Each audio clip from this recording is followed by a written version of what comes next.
So అట్లాగే ఈ వరదలు అయితే వస్తాయో ఈ ప్రతి ఒక్క క్రైసిస్ ఒక్కొక్క మంచి మంచి టెక్నాలజీ నేర్పిస్తున్నాయి. ఎందుకంటే సీఎం గారు ఎప్పుడూ ఇన్నోవేటివ్గా ఆలోచిస్తుంటారు. క్రియేటివ్గా టెక్నాలజీ వాడుకుంటూ ఎఫిషియన్సీ పెంచని చెప్తుంటారు. దీంట్లో భాగంగా ఈసారి మనం ఏదైతే మంతా తుఫాన్ వచ్చిందో దీనికి డ్రోన్స్ని ఎన్యూమరేషన్ కోసం వాడుతున్నాము. ముఖ్యంగా ఫీల్డ్ ఎన్యూమరేషన్లో మీకు తెలిసే ఉంది, రోడ్ డ్యామేజు లేదా చెట్లు పడిపోవడము లేదా ఇది మన పంటలు డ్యామేజ్ అయితే ఉందో దీనికోసం డ్రోన్స్ని వాడి డ్రోన్స్ ద్వారా ప్రిలిమినరీ ఎన్యూమరేషన్ చేయడానికి ఆదేశాలు వచ్చినాయి. ఇదే ప్రకారంగా నా జిల్లాకి ఎన్టీఆర్ జిల్లాకి 20 డ్రోన్స్ ఇప్పటికే వచ్చాయి. 20 టీమ్స్ చేసి ప్రతి మండలానికి ఒక టీం పంపించాము.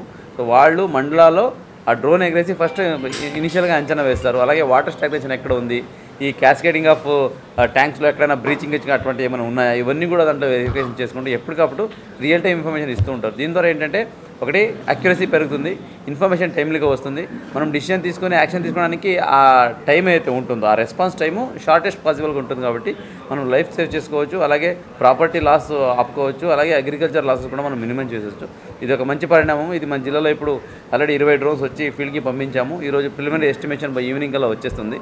ఇలాగ ప్రతి ఒక్క క్రైసిస్లో కొత్త టెక్నాలజీ అడాప్ట్ చేసుకొని ఈ మనం ఎస్ఓపీలాగా రెడీ చేసుకుని నెక్స్ట్ టైం ఏదైనా ఇటువంటి క్రైసిస్ వస్తే మనకు ఆల్రెడీ సెట్ ఎగ్జాంపుల్స్ అలా సెట్ ఎస్ఓపీ రెడీగా ఉంటాయి.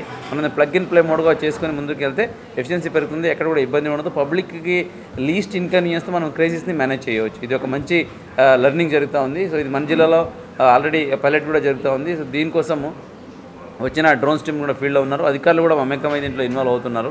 ఇటువంటి మంచి కాన్సెప్ట్ని అలాగే మంచి ఇన్నోవేషన్ని మనకు ఎప్పటికప్పుడు ట్రైనింగ్ ఇస్తూ మమ్మల్ని మోటివేట్ చేస్తూ గైడ్ చేస్తున్న ముఖ్యమంత్రి వారికి ధన్యవాదాలు తెలియజేసుకుంటూ ఎన్టీఆర్ జిల్లాలో ఈ పైలట్ గురించి మీరు కూడా కవర్ చేసి ప్రజలకు తెలియజేయాలి. ఎందుకంటే technology is a life saver, time saver, resource saver, at the same time ఇదే గేమ్ చేంజర్. సో ఇటువంటి మంచి ఆలోచనని ప్రజలు కూడా మీ ద్వారా తెలియజేయాలని కోరుకుంటున్నాను. Thank you.